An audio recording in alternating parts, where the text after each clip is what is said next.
Palaipu hayang subscribers noman moilanda hadaba channel hayang hadaba video kaya pona yabu awang na chadam na tumana chaya ana singa yalak chinase Kahtoknyu Ngaolan atam hakaya penang.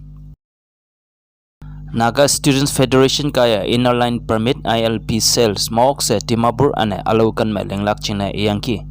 NSF President Medowi Ri ane General Secretary Zumben Khewang ni kaya Chief Secretary Nagaland da Phabu memorandum me Dimapur Railway Station and Dimapur Airport में ILP checking sales or nyuiching dinglak china nyanbu ngoyangki.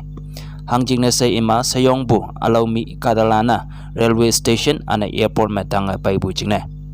Dimapur में sa ye chibe Kongjimbu district headquarter में entry and access point or nyuiching में ILP checking sales dinglak china.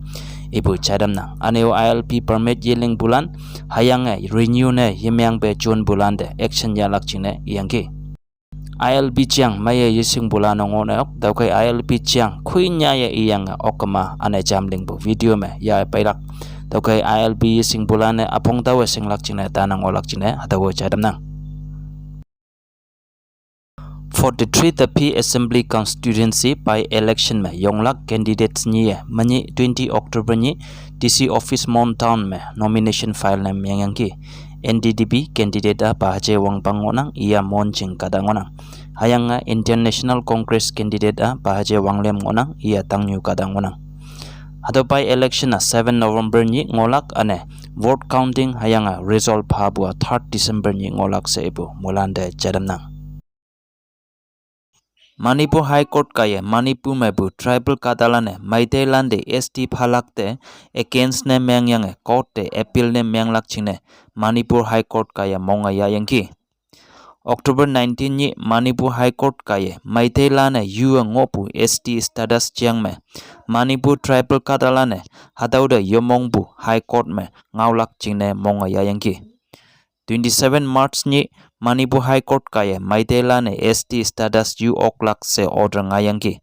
hadau order da la yongyang 3rd May ni tribal kadalane protest rally ngoyangki tauni mebu tribal ane Maithai ni pa me ngai bu mop kaya sa da ngoye Manipur ju hewan man mai okpu moilane singbu ngalano chadamnang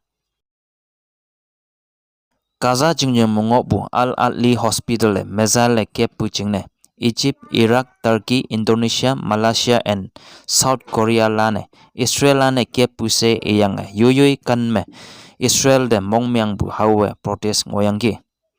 hadaw kepua hanyi kepuse inang US lane ipua hadaw mezala Israel lane kepu yechi haboy Hamas lane misfire ne myangbu mezal kaya hospital sapuse US lane iyangki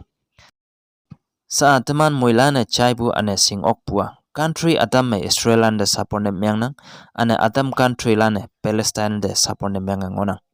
hakke aube country lane akhongni na tamlakai hadaw me vihoka seyong se talak hadaw kia taibu me World War 3 ngailak yapano paina ok ausingbo Lebanon no Israel phe yikyang lingyang ngopu country changonang mani Lebanon me ngopu